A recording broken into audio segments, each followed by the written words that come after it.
Hi guys, ಮನೆಯಲ್ಲಿ ಪರೋಟ ಹೇಗೆ ಮಾಡೋದು ಅಂತ ಹೇಳ್ಬಿಟ್ಟು ನೋಡೋಣ ಬನ್ನಿ. ನಾನಿಲ್ಲಿ ಪರೋಟ ಮಾಡೋದಕ್ಕೆ ಇವತ್ತು ವಿಜಯ್ ಗೋಲ್ಡ್ ಅವರ ಮೈದಾ ಯೂಸ್ ಮಾಡ್ತಾ ಇದ್ದೀನಿ. ಫಸ್ಟು ಮೈದಾನ ಜಡಿ ಇಟ್ಕೊಂಡು ಆಮೇಲೆ ಅದಕ್ಕೆ ಸ್ವಲ್ಪ ಉಪ್ಪು ಹಾಕ್ಕೊಂಡು 1 ಸ್ಪೂನ್ ಶುಗರ್ ಹಾಕ್ಕೊಂಡು ಸ್ವಲ್ಪ ನೀರು ಹಾಕ್ಕೊಂಡು ಕ್ಲೀನಾಗಿ ಮಿಕ್ಸ್ ಮಾಡ್ಕೊಳ್ಳಿ. ಆಮೇಲೆ ಅದಕ್ಕೆ ಹಾಗೆ ಸ್ವಲ್ಪ ಆಯಿಲ್ ಹಾಕ್ಕೊಂಡು ಚೆನ್ನಾಗಿ ನಾದ್ಕೊಂಡು ಒಂದು ಗಟ್ಟಿಯಾಗಿರೋಂಥ ಡೋನ ಪ್ರಿಪೇರ್ ಮಾಡ್ಕೊಬೇಕು. ಮೈದಾನ ತುಂಬ ಚೆನ್ನಾಗಿ ನಾದಬೇಕು, ಅವಾಗಲೇ ನಿಮಗೆ ಪರೋಟ ಚೆನ್ನಾಗಿ ಬರೋದು. ಈ ಥರ ರೆಡಿ ಆದಮೇಲೆ ಚೆನ್ನಾಗಿ ಆಯಿಲ್ ಹಾಕ್ಬಿಟ್ಟು ಕ್ಲೋಸ್ ಮಾಡಿ ಒಂದು 15 ಮಿನಿಟ್ಸ್ ಹಾಗೆ ರೆಸ್ಟ್ ಮಾಡೋಕೆ ಇಟ್ಬಿಡಿ.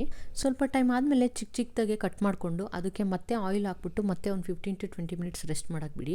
ಪರೋಟಾಗೆ ಹೆಂಗೆ ಅಂತ ಹೇಳಿದ್ರೆ ನೀವು ಪ್ರತಿ ಸಲ ಒಂದೊಂದು ಪ್ರೊಸೀಜರ್ನ ಫಾಲೋ ಮಾಡಬೇಕಾದ್ರೆ 15 to 20 ಮಿನಿಟ್ ರೆಸ್ಟ್ ಮಾಡಕ್ಕೆ ಬಿಡಬೇಕು. ಚೆನ್ನಾಗಿ ಆಯಿಲ್ ಹಾಕಿ ಆವಾಗಲೇ ಪರೋಟ ತುಂಬಾ ಚೆನ್ನಾಗಾಗೋದು. ನೆಕ್ಸ್ಟು ರೆಡಿಯಾಗಿರೋಂಥ ಉಂಡೆನಲ್ಲಿ ಈ ಥರ ದೊಡ್ಡದಾಗೆ ಲಟ್ಟಿಸ್ಕೊಂಡು ಸಣ್ಣದಾಗೆ ಕಟ್ ಮಾಡಿಕೊಂಡು ಈ ಥರ ಕೈಗೆ ಸುತ್ಕೊಂಡು ಒಂದು ಉಂಡೆ ಮಾಡ್ಕೊಳ್ಳಿ.